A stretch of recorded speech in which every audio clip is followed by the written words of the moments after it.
И всем привет, с вами Дима. Это мой влог на площадке, да. Так, ребят, опять же вот где-то так. Как бы, да. И сейчас я не знаю, что буду делать, как бы, да.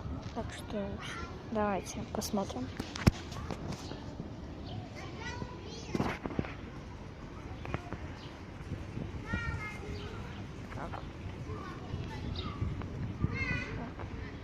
Йоу, офигенно. Успокойся. Все. Это такой вот мини-влог. Все, всем. Это первая часть. Всем удачи, всем пока.